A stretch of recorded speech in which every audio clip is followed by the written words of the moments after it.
Hi everybody. Okay, you are going to see right now how your answers should have looked for the complex section of your practice 2 homework last night.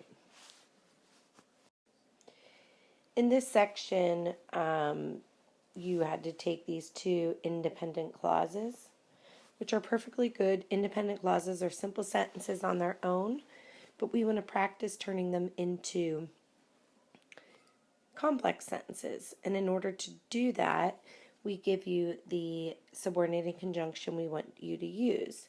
So you just have to tack this subordinating conjunction onto the front of one of these sentences here, or clauses here. So if I tack it on to the second one here, of course I would make that a lowercase,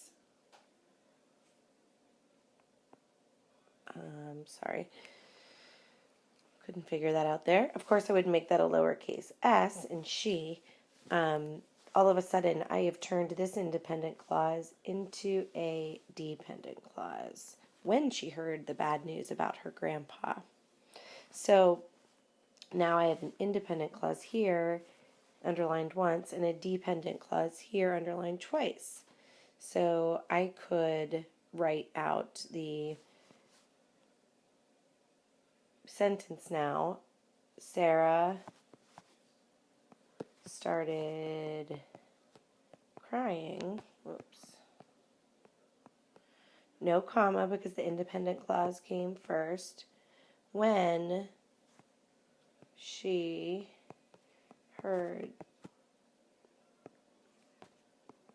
the bad news about her grandpa.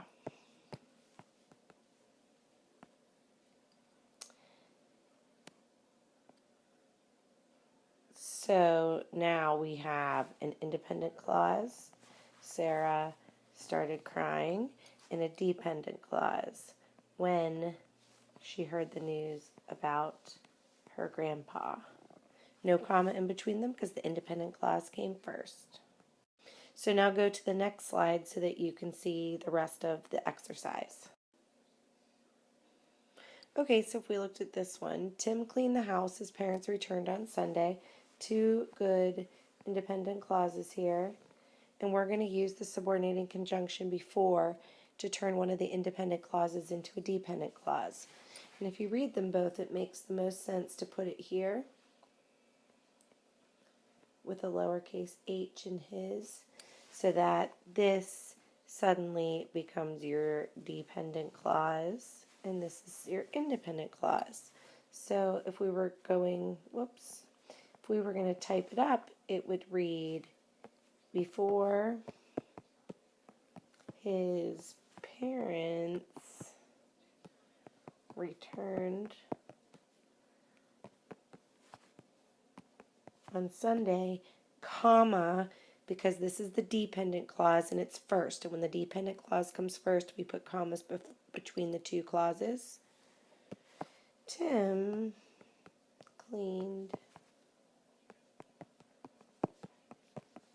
the house.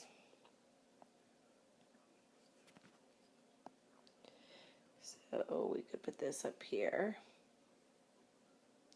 And then, of course, this is now the dependent clause. Before his parents returned on Sunday. And here's the independent clause. Tim cleaned the house. So for the sake of time, I'll just fit in, even though I told you guys not to do this, I will just fit in where the conjunction should go. So two independent clauses. Shannon looked happy. The next one, her test was over, using the subordinating conjunction once. So you could say Shannon looked happy.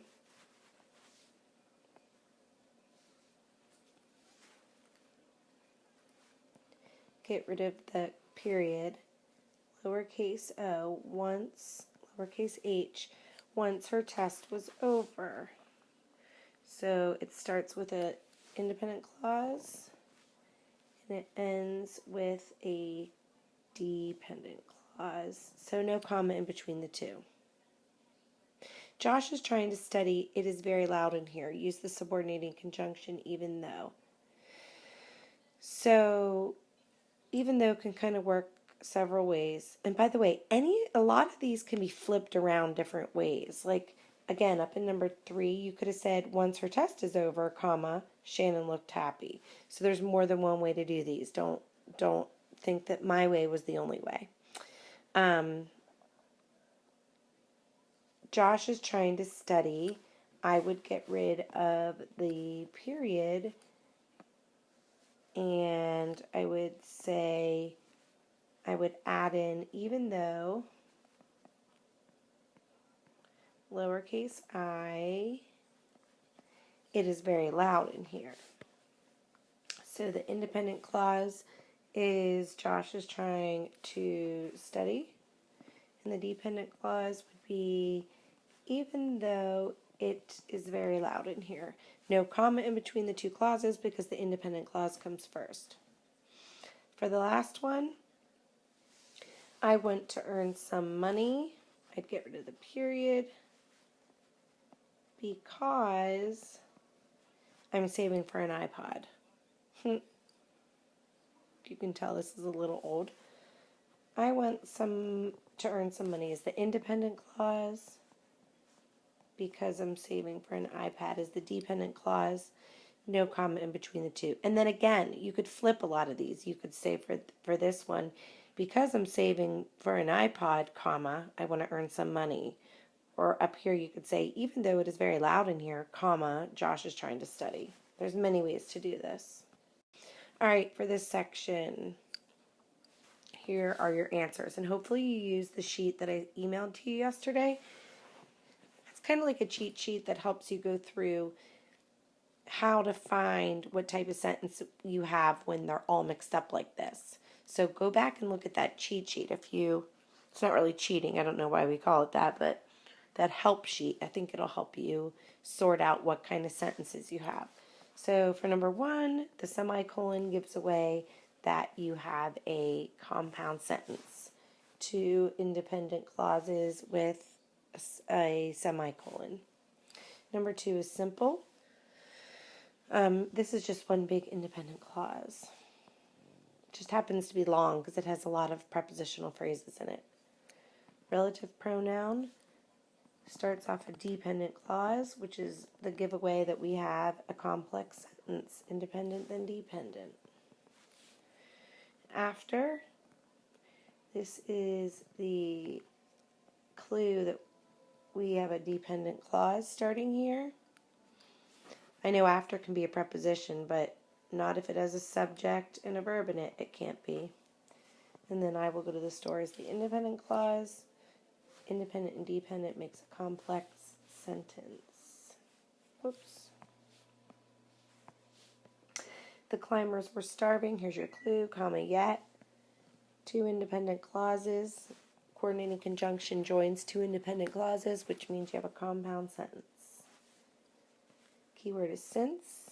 Since is a subordinating conjunction, which starts off a dependent clause, which makes me know that I must have a complex sentence.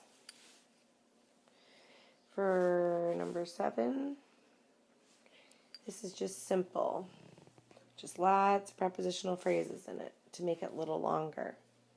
Whenever subordinating conjunction starts off a dependent clause, here's your independent complex.